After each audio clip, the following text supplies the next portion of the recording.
Why do we respire?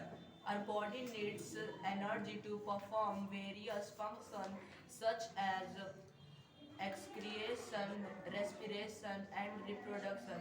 So our body needs energy. So we respire.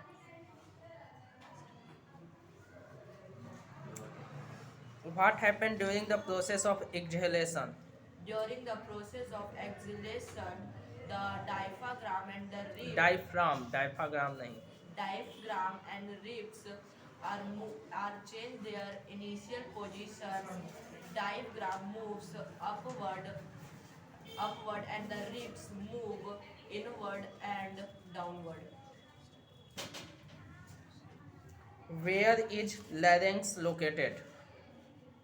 Larynx located in pharynx and in between the pharynx and trachea.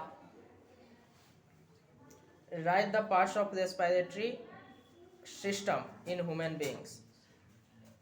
Nose, nasal cavity, bronchia, bronchiole, alveoli.